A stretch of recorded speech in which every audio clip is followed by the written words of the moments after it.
We had expectations which were created by the excitement of the last couple years, and we had hoped to continue it, and for various circumstances it didn't happen this year, and it was unacceptable. No one's happy, and we will get this fixed, very confident in our process. Woo! Strong comments from General Manager Chris Grier for the Miami Dolphins. That is the way you come out of the holiday hiatus here on Game Changers and get right back to work. Why are you disappointed? Because if they had another playoff game, I'd get another check. So now I'm a little upset about that. You don't get a check. You don't get a check for coming here? Well, not much. No. Okay. Yes, everyone's back here in the Game Changers studio. We got Terron Armstead, we got Kimbo Camper, and we even have Steve Goldstein. There he is. Let's play a little game, our favorite game. Where in the world is Goldie these days? Goldie, bro, we haven't seen you in like months. Where you been? Where are you now? Well, you guys are very busy. I would too love another football game this week, but I am in one of the rare places in America, one of the cities I've never been to. Wow. I'm in Salt Lake City, Utah, because as you know, the Arizona Coyotes of the NHL relocated to Salt Lake City. So I got to see the John Stockton and Karl Malone statues outside the Delta Center. Did you take a dip in the Great Salt Lake? I have not even seen the Salt Lake, but I'll tell you this: everywhere you look, there's mountains with snow. It's really a beautiful downtown. It is a beautiful place. I'm surprised. Any chance Goldie gets to jump in the water somewhere, he usually does it, whether it's here or... It would be a polar bear jump, wouldn't it, right there with the weather? That's a polar jump. Goldie's on his NHL World Tour, per usual. I do want to say congrats, Goldie, because you did get your championship ring for obviously being part of the Panthers broadcast. Did they give you real diamonds on that, or did they give you cubic zirconiums? Well, you know, next week on the show, I am going to bring the ring. Oh, nice. Nice. I'm not what they call it, a GIA gemologist. Is that what it's called? You can analyze the diamonds. I'm really not sure, but the thing is pretty big on my hand. But I'll show it to you next week. Okay. All right, well, we all look forward to that. But let's go ahead and get back on track here. And as we heard off the top of the show, General Manager Chris Grier and Mike McDaniel talking to the media this week, not happy with the way the season finished. Terron Armstead, I'm pretty sure you're not happy with the way the season finished. Not at all. Everyone wants a ring like Goldie. We can't all be champions at the moment. Terron, we'll start with you there. When you hear Chris Grier's comments there, as a player in that locker room, how do you take it? How do you take the way the season ended? How do you feel right now? Yeah, I mean, it's you can start to dissect the season and find your silver linings and things that you did well, but ultimately it was a disappointment. Yeah. Honestly speaking, just being brutal about it, it was a disappointment. We had high goals and expectations for this upcoming season. Just the way that any NFL season, it comes with so many uncertainties, but the way that this one played out, we didn't foresee at all to be finished right now. Yeah. It sucks. It's tough. Yeah. And you know, the end of the seasons, it comes quick. You're planning for next week. You know, you got your eyes ahead to next week because you expect to have another game. All of a sudden, Kansas City does or what they did, and or the Broncos did what they did, and you lose the game, and all of a sudden it's over. Yeah. Like you go back and you clean out your locker and see you guys, and that's it. It's a hitting the wall, man, and that wall hurts. Yeah, that's a fact. That's a fact. And that's a really good point, Bo. It's such a hard stop. Yeah. You go after it for so many weeks. Way back in April, not even talking about the season. Way back in April, you go after it for so many weeks, and you always got the next week to look forward to and improve. And then playoffs or not, it's a hard stop. If you don't go win the big dance, it's a hard stop, man. You had an exit meeting on that Monday. And then everyone else is cleaning out their lockers and sharing pictures and trading jerseys and it's over. In this era, the turnover rate's about 40%. So there's a lot of guys. There are a lot of guys that aren't going to be in that locker room next year, and you've made all those relationships, and it's a tough time. Goldie, I want to get your thoughts on this. Well, for you, the disappointing part of the Dolphins season, because while we haven't been as involved as Terron, but just part of the broadcast crew, we see the hard work. We get to talk to you guys behind the scenes, and to see it not make the playoffs this year for a third straight year. How do you kind of quantify the disappointment? Yeah, I think everybody was surprised, and not just because, T-Stead's here on the show with us, but, it could use about 30 more like Terron in the locker room, and they probably would be playing this week, both attitude-wise and ability-wise, Come on, certainly. You don't need to kiss his butt. Come on, I'm just being honest. I'm just being He's honest. a nice man. Appreciate it, Goldie. Yeah, of course. But, it's disappointing. Obviously, the depth was a problem. Tua Tagovailoa getting hurt was an issue. But I think everybody kind of got punched in the mouth a little bit when that first game of the season against Jacksonville was really tough. Then Buffalo comes to town on that short week. So much hype for that Thursday night game. It didn't go the Dolphins' way. Tua goes out. And it just seemed like all season long, guys, the team was chasing it, trying to get back to 500, trying to get that win. And then, you had the Arizona game where it seemed won, and the game in Buffalo with a great shot to win it. So it just seemed like it was an uphill climb all season long. And, to be honest, I was glad to hear the way, the soundbite we heard, the way Chris Greer, attitude-wise, kind of took it on and said, hey, it's not good enough, and we got to get it fixed, and we're going to get it fixed, and hopefully they will. Goldie, I don't think you can hear it, but Terron's going through a little PTSD as you're going through through some of those games. You mentioned attitude, and I'll start with Goldie, and I'll whip it around the table here. What we saw with Tyreek Hill taking himself out of the game, not the way you want to see when your captains, when your star players end the year. General Manager Chris Greer said he hasn't requested a trade. So do we just chalk this up to maybe just passion in the moment, just being that upset about where things went this year? Well, I don't completely just chalk it up to that, Mike, because there were 45, 50 other guys and 20 coaches also upset, and no one else said they want out. Yeah. But it is Tyreek Hill. So maybe you chalk it up to Tyreek being Tyreek. I think that's a big question, and Terron, you can answer this better than anybody. For guys in the locker room, when a guy takes himself out of the game, do you forgive a guy for doing that? Are you okay with that guy continuing to be a teammate? From what we see, and we watch it a lot in training camp, the guy's always working hard. Yep. He's a gamer. We know how much he wants to win. He's a competitor. So you do appreciate all of those things. But from my standpoint, I don't think anything that we say from the outside really matters. I think it's the guy to his left and the guy to his right in the locker room and on the field. If they're okay with it, then that works from the team standpoint. And Terron, not to put you in a tough spot here, but you're there. Yeah. How did you take this in as a teammate, everything that unfolded?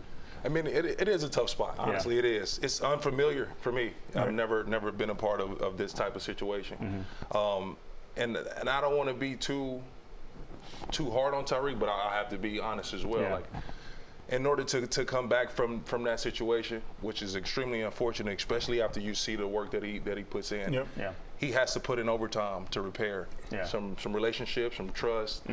Because that's just one of the things, and the integrity of the game and the integrity of as a player, as a competitor. Like, you want to just go out there and ride with your brothers. Right. You know what I mean? So me and Tyreek are close. That's my guy. That's my dog off the field. Right. And it's tough to see him to go through these emotions that he's going through. But if you're a leader, man, you're one of the best players in the world. You have to be that all the time. So now he has to be an all-pro teammate. He has to be an all-pro.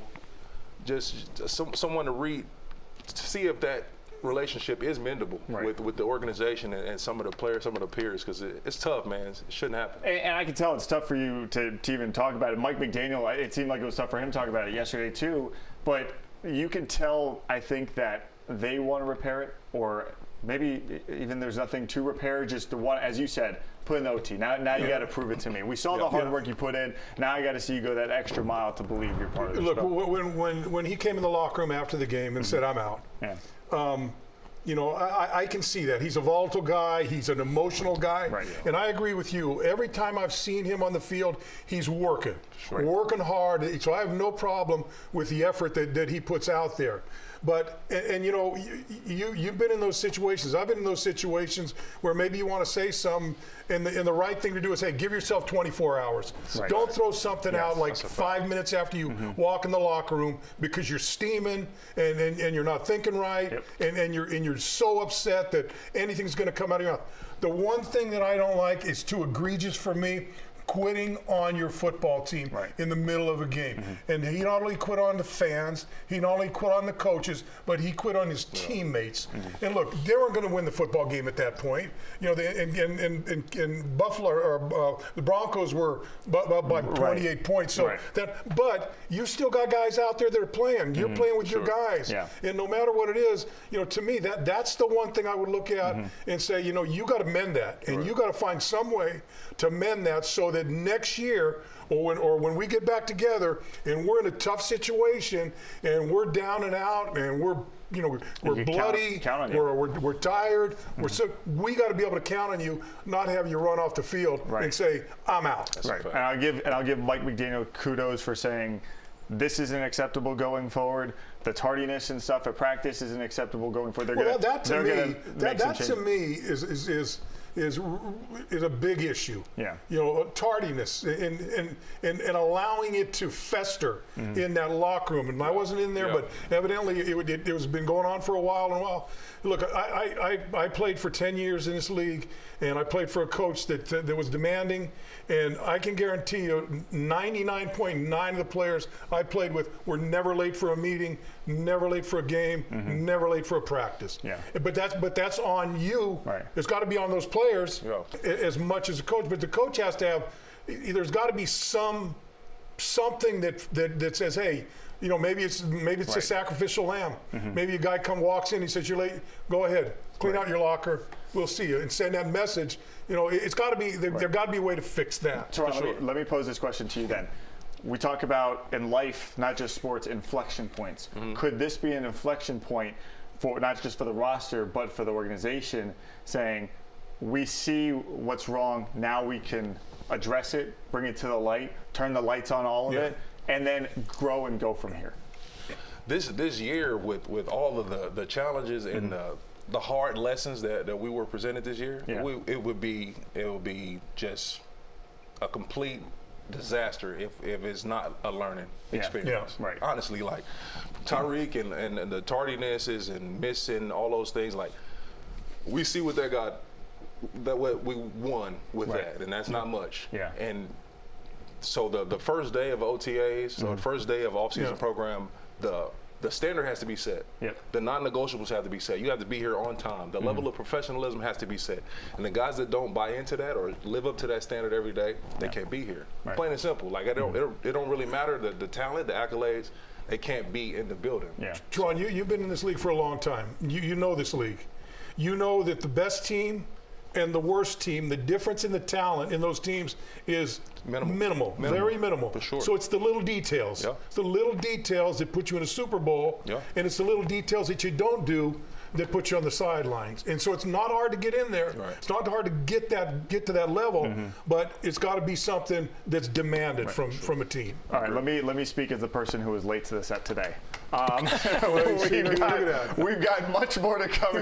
He was buying that sweatshirt. Game Changers. Buying that sweatshirt about what's your handicap anyway? Like 18. Well, we're talking about Jimmy Butler. A lot of drama here in South Florida. We'll get to his trade request. That's coming up next on Game Changers.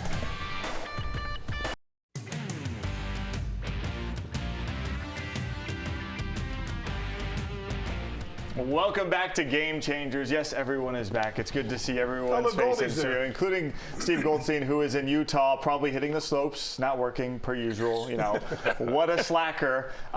Listen, guys, we talked about Tyreek. We talked about the Dolphins. We went in depth about that. But let's go and move to the NBA, the Miami Heat. They weren't going to trade Jimmy Butler. Now they're going to trade Jimmy Butler. He wants a trade. According to Shams, anywhere but Miami works. When you look at this, Goldie, I'll start with you. How disappointing is it that we read, you can read the tea leaves, this was going to happen, but now that it's a reality, how disappointing is it that this is likely the end of Jimmy Butler in Miami? Well, again, a tough way for it to end. Now, keep in mind, when he left his previous two teams, it kind of ended the same way. So, personally, I'm not completely shocked. And, you know, guys like Jimmy Butler, if you don't give them their money beforehand, and this is the final year of his contract, you know you're kind of playing with fire a little bit. We know Pat Riley came out, had some things publicly to say about some of his social media posts. Remember last year in the playoffs, he basically said, if you're not on the court, shut up. Don't say anything about the game. I don't think Jimmy Butler probably took too kind to that. And then when they don't give him a contract extension, with a guy like him, I'm just saying I'm not that surprised that it's gotten to this point. It's unfortunate, but, Pat Riley's always going to stay strong, man. He's got that old school mentality. You're either all in or you're out. You're one or the other. You can't have your, toe in the pool. You got to jump all the way in. So I think that's why we're kind of at the situation that we're at now. Bo, definitely not a surprise, but it's heartbreaking in the sense that when he came to Miami, the first thing he does, he goes to Domino Park.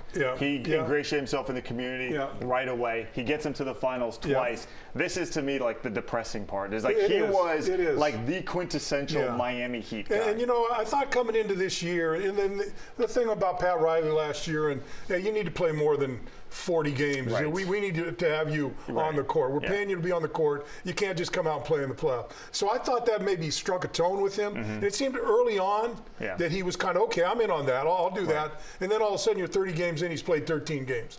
And so this is going on. And now, so the thing with me, first of all, I think the Heat season is ruined. I mean, the chances of them to really, it would be a monumental turnaround They're probably a for them to get something there.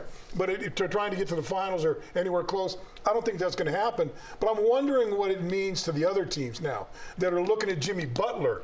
For maybe we talked about going to the Lakers. You want to see him go to Golden State, right? Something like that. Well, how interested are they in on a guy like that? Where again, you've talked about it 1 time, 2 times, 3 times. 4 times. I mean, how many times are you going to get? You may get a season and a half out of him, and then all of a sudden you're juggling balls to see what's going to happen. Terron, you're obviously a big basketball fan. We've talked about this a lot, but when you look at what Jimmy Butler is in the playoffs, do you think that is why, when healthy, do you think that is why he is such an attractive option for teams like the Suns, the Warriors, the Lakers, go down the list, the Mavericks, who probably use a guy who plays a little defense. Oh, for sure. But like, do you still, you're one of those teams, do you go all in and take the risk with Jimmy Butler? It's very few guys in the NFL, NBA that has championship DNA, and he's been to the finals twice. He has championship DNA. He knows what it takes to get there. My issue is, and it's like I'm having a hard time with the current climate of sports. And I hope this is not the direction that we're going as far as transfer portal. Like it's made its way into the professional sports now, where a guy's unhappy with a situation and it's a tweet, I want to get out of here, opposed to really just hunkering down where you are and building a program and really, being all in and buying in. I even when things get tough, the adversity or disagreements with whatever, I'm really having a hard time with the current climate of sports. So speaking about the NBA, the one thing I like about Jimmy, I like a lot about Jimmy. One thing I like about him, he's like an old school. He wants to drive the lane. He still values the 2-point shot. He still values that mid range, the 2-and-1. Defense. Now there's he values that. All like, that stuff. We don't see that anymore. And now the NBA has become such a 3-point league. Now the game is drive the lane, kick it out, and shoot the 3-point, which is completely opposite and throw it away of what it's been. But Jimmy's one that's what I like to watch about him. He's one of that old school kind of a players. I'll end on this note. To me, Jimmy Butler was Matthew Tkachuk. You love him when he's your guy. You hate playing against that guy. So I had to bring it around to Goldie. Goldie, when we come back here on Game Changers, the Winter Classic's coming to South Florida. How about that? We're playing ice do that? on South Beach. Sir. Or Little Havana, I guess. We're going to go to we'll talk Publix about and get a that bunch next of ice on Game bags? Changers. Yeah, get ice bags.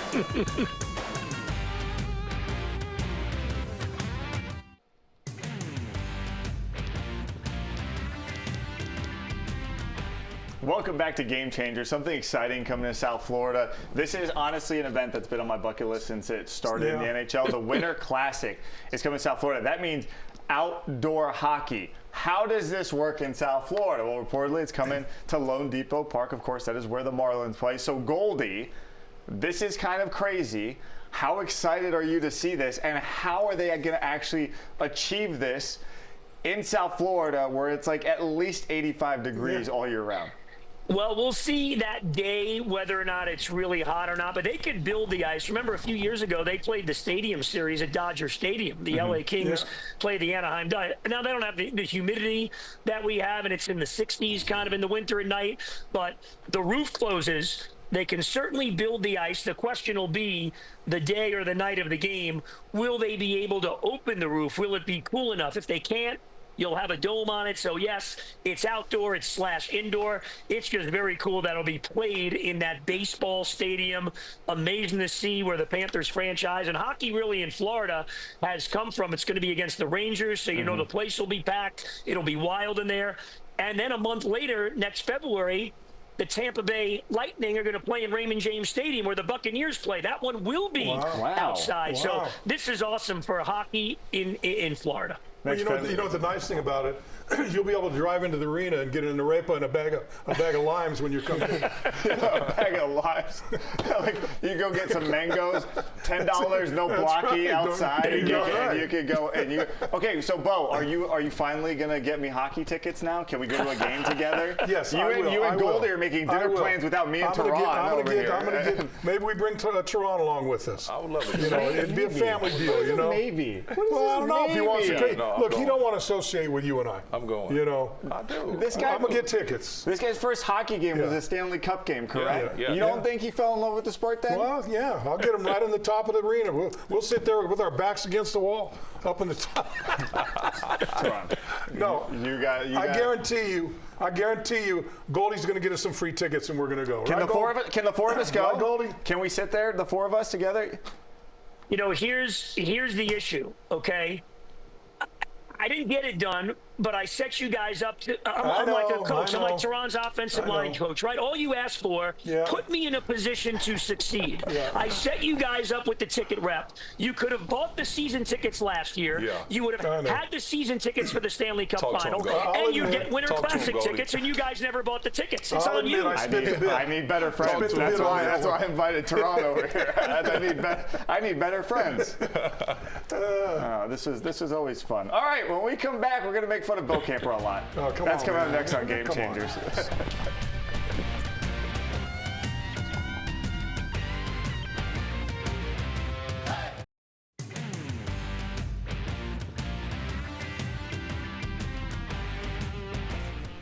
Welcome back to Game Changers. We talked about the Dolphins and the season ended, and as disappointing as that was, it does provide us season's over? with some great Don't do great that. content Don't do that. because the Dolphins Hurts. usually end the season somewhere on the road, and that means Bo's going to be cold. And so that's become like our favorite pastime. Bo, what was going on here? Were you not aware it was going to be like 30 degrees in New York?